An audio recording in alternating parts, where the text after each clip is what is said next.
আপনারা দেখছেন news now, খবরের নতুন ভাষা।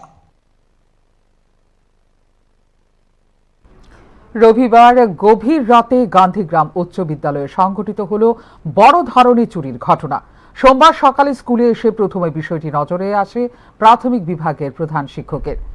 বিদ্যালয়ের মূল দরজা ও 23টি লকার ভাঙা অবস্থায় থাকার বিষয়টি প্রত্যক্ষ করেন তিনি। খবর পেয়ে ঘটনাস্থলে পৌঁছান স্কুলের প্রধান শিক্ষক রূপেন রায়। সঙ্গে সঙ্গে বিষয়টি জানানো হয় এয়ারপোর্ট থানায়। পরবর্তী সময়ে ঘটনাস্থলে এসে তদন্ত শুরু করে পুলিশ। প্রাথমিকভাবে অনুমান করা হচ্ছে পরিকল্পিতভাবেই সংঘটিত হয়েছে এই চুরির ঘটনা।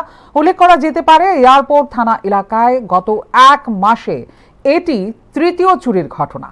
ধারাবাহিক চুরিতে ক্ষোভ ও আতঙ্ক ছড়িয়েছে এলাকাবাসীর মধ্যে। পুলিশের টহলদারি ও নজরদারি নিয়ে প্রশ্ন তুলছেন এলাকাবাসী। আজকে সকালবেলা আমার স্কুলের যে প্রাইমারি সেকশনের হেডমাস্টার নির্মল দাস মহোদয়, উনি আমাকে ফোন করে সকালবেলা জানান যে স্যার, আমার রুমে ঢুকতে গিয়ে দেখে আমার রুমের তালাটা ভাঙা।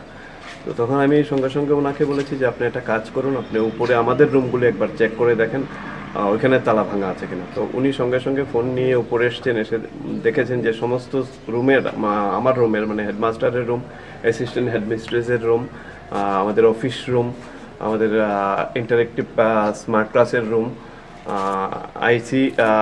আইটি এবং আইসিটি ল্যাবের সমস্ত তালা ভাঙা আছে। তো সঙ্গে সঙ্গে খবর পেয়ে আমি আমাদের টিচারকে ফোন করেছি, অন্যান্যদের ফোন করেছি, ম্যাডামকে ফোন করেছি, এসএমসিকে ফোন করেছি এবং সঙ্গে সঙ্গে আমি রওনা দিয়ে স্কুলে এসেছি। আমাদের টিচাররা ইতিমধ্যে পৌঁছে গেছেন। ইতিমধ্যে এসএমসির চেয়ারপারসন, ভাইস চেয়ারপারসন, এসএমসি কমিটির অন্যান্য সদস্যরা সবাই এসে গেছেন। আমাদের চেয়ারম্যান পঞ্চায়েত সমিতি এবং পঞ্চায়েত সমিতির চেয়ারপারসন, উনিও এসে গেছেন। আমরা এসে দেখলাম যে আমাদের স্কুলের মোট 7টা রুমের তালা ভাঙা হয়েছে এবং এর মধ্যে টোটাল 23টা আলমারির ভাঙা হয়ে গেছে। তো আমরা কিছুতে হাত দিইনি, আমরা পুলিশকে খবর দিয়েছি। ইতিমধ্যে এসে গেছেন আমাদের একজন সাব ইন্সপেক্টর এয়ারপোর্ট পিএস থেকে।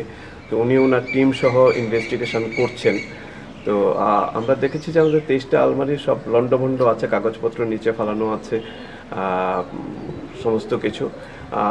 আমাদের নজরে যেটা এসছে, আলমারির ভিতরে কি ছিল সবগুলি আমরা এখনও চেক করিনি, কারণ পুলিশ ইনভেস্টিগেশন করছে। আমরা ওনাদের ইনভেস্টিগেশন শেষ হলে আমরা চেক করে দেখব কি